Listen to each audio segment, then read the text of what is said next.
guys and gals, so this is my electric air pump by Ryobi. It takes one of those 18-volt batteries. I don't have it in here right now.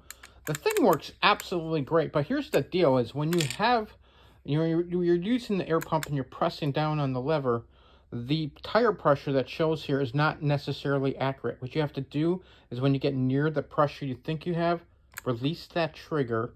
Let it sit for a while, and then it's going to readjust those numbers. And if the numbers are less than what you actually are looking for, then press it again, and you're going to slightly go over, and then release again. And believe it or not, it will be about accurate if you do it that way. But this thing here I got on sale for as low as 25 bucks. You can find it during Ryobi days. They actually have it on sale for Black Friday again. I've had mine for well over a year. It works really good. Especially if you have several 18-volt batteries. I have several of those 4-amp-hour ones. It's a great little tool. Now, if you don't own Ryobi and you own maybe Milwaukee, DeWalt, Makita, they all sort of have one of these. Even Harbor Freight brand has one of these air pumps, and they all kind of work the same way. I got a new bicycle light.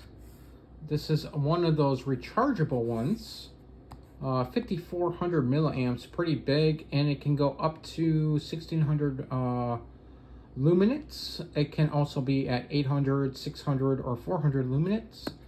And you can actually use it to also charge your cell phone. I thought that was a needed added bonus as well. Here's the contents of the box for the new bike light that I picked up here.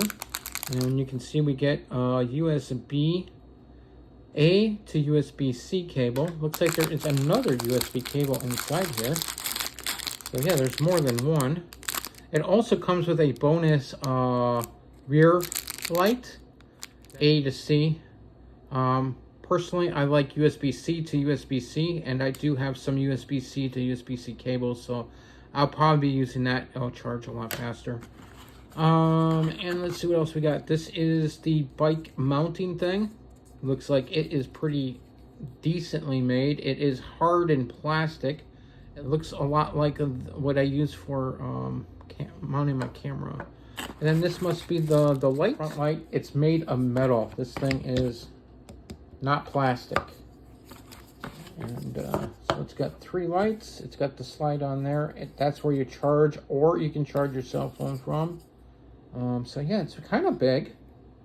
It has a little bit of weight to it. Definitely feels like it's built pretty well. I think how it works is if 3 of these are lit, it's 1600, 2 are lit, it's 800, and 1 is lit, it's 400.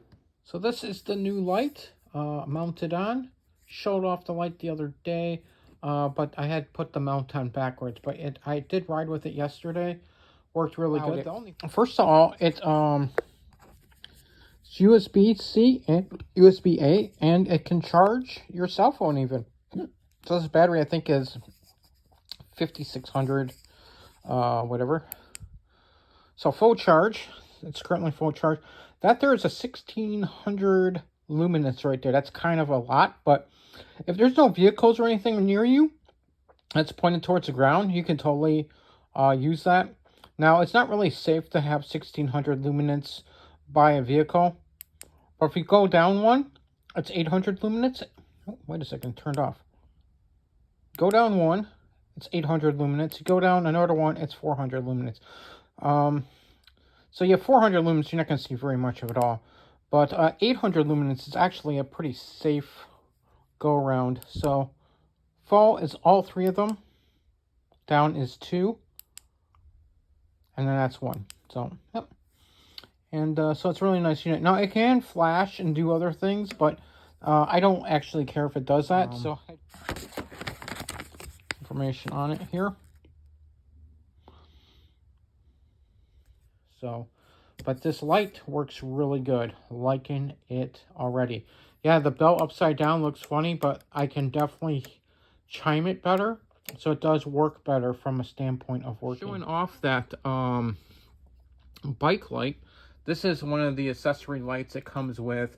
It's nothing spectacular, but you can put it on your seat post, and you can see you can have that. I like to have one of these little chasing things like that, or that's kind of annoying actually.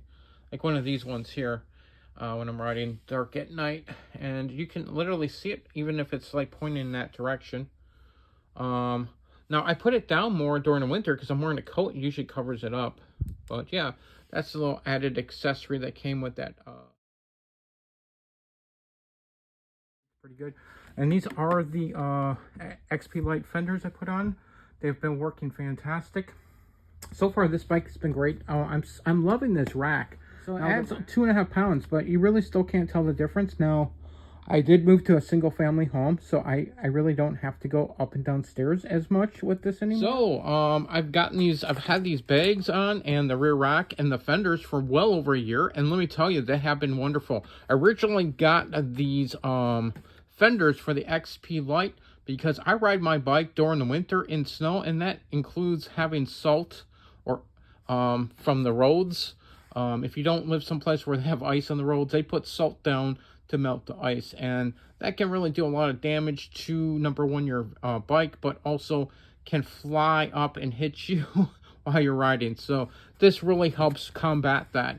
And these are just plastic fenders. They weigh hardly anything. I really love the rear rack. That was one of the best things. I wanted a rear rack on no matter what e-bike I got, so I was really ecstatic to get this as well when I got it a year ago. And then I got the Pannier bags for it, and these things have been great. They can hold a small bag of groceries on both sides. Believe it or not, I normally put my bike lock in here, and right now I have my helmet in my other side here. But you can see it does hold a significant amount of space, and it also has this area right here. And believe it or not, you can pick these up occasionally when they have them on sale during the year for about 30-35 bucks. It's really well worth it to have, and they just hold on with straps. You do have to check the straps every once in a while. Yep.